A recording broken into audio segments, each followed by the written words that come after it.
What does it mean to lose the weight of honor when it's the only thing holding you together? The air in the small, windowless office was thick with the scent of old paper and bureaucracy. Captain Elias Kane sat across from Colonel Hargrove, a man whose face was as unyielding as the oak desk between them. Elias's hands rested on his knees, fingers twitching slightly, betraying the calm he tried to project.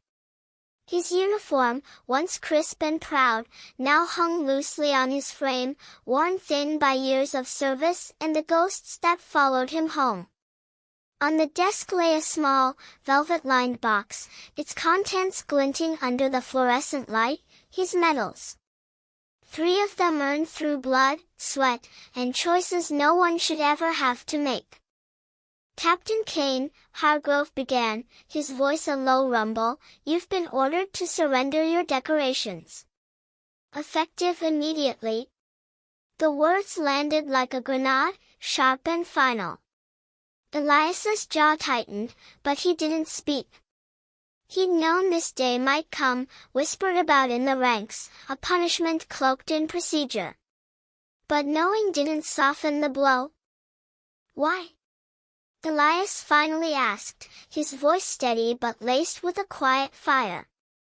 Hargrove leaned back, his eyes narrowing as if measuring the man before him. "You know why. The inquiry into the Almira incident.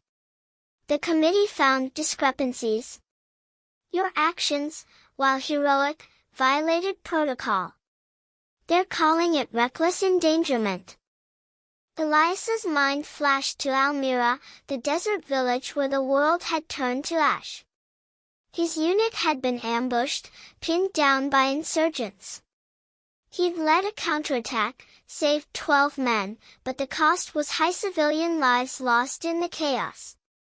He'd carried their names in his heart ever since, heavier than any medal. "I saved my men," he said, the words barely above a whisper.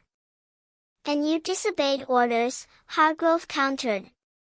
"The army doesn't reward insubordination, no matter the outcome." He slid the box closer to Elias.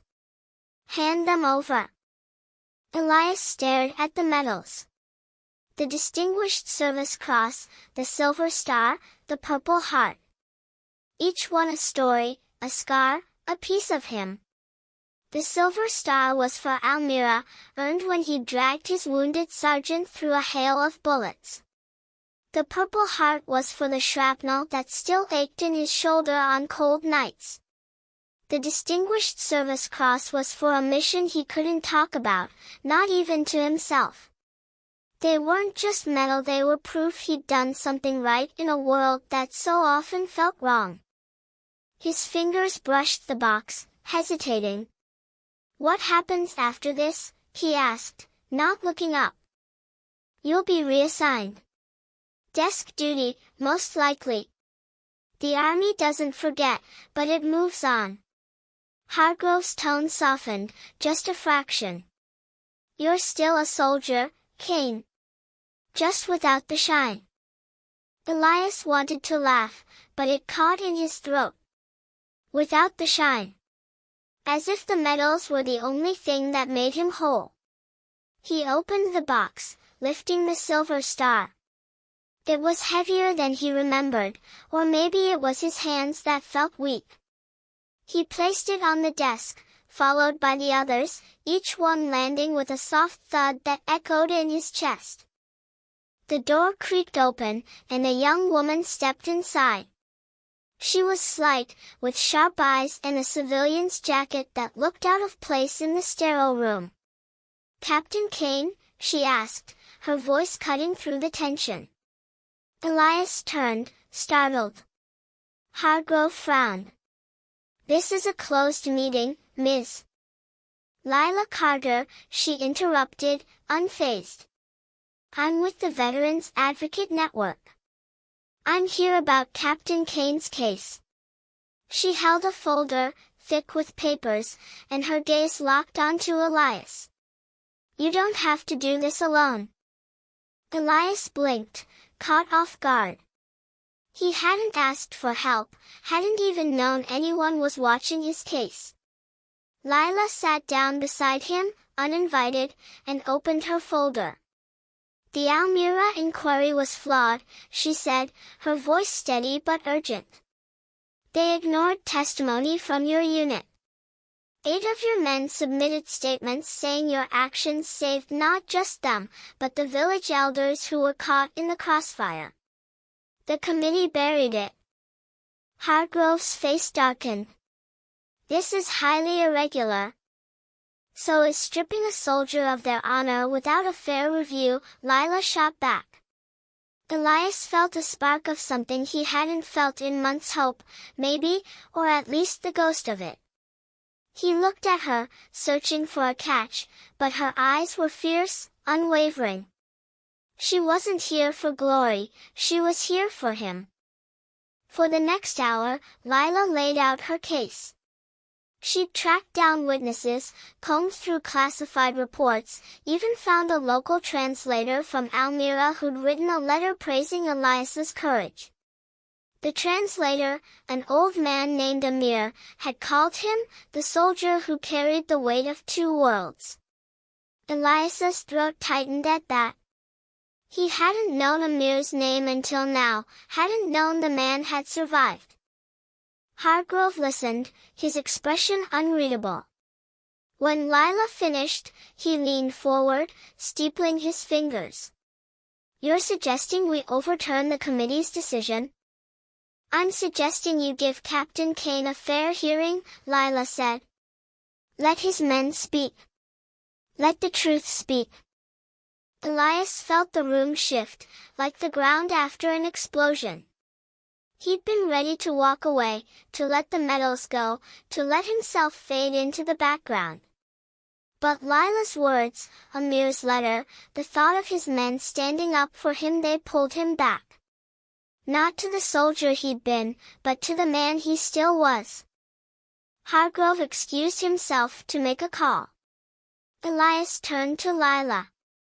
Why are you doing this? He asked, his voice raw. You don't know me. Lila smiled, a small, sad thing. My brother was a soldier. He came home, but not all of him did. I couldn't help him. But I can help you. She paused, then added, and because someone needs to remind the army that heroes aren't just names on a wall. When Hargrove returned, his face was still stern, but there was a crack in his armor. The committee will review your case again, Kane. With the new evidence. He gestured to the medals. Keep them. For now. Elias didn't touch the box. He didn't trust himself to. Instead, he nodded, the weight in his chest shifting, not gone but different.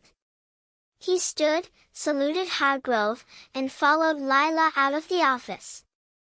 The hallway was dim, the air cooler, and for the first time in months, he felt like he could breathe.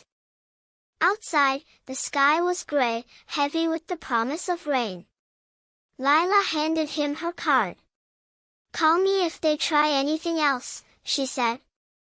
You're not alone in this, Elias. He took the card, his fingers brushing hers.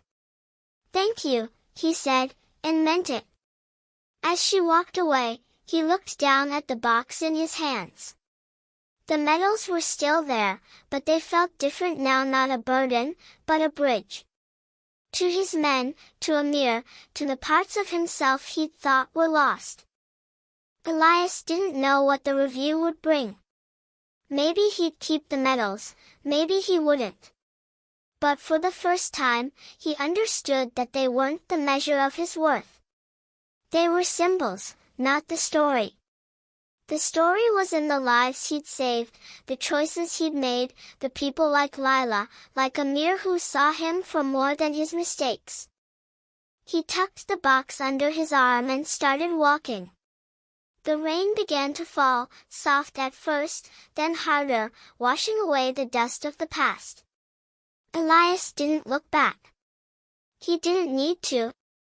The weight of honor wasn't in the metal, it was in him, and no one could take that away.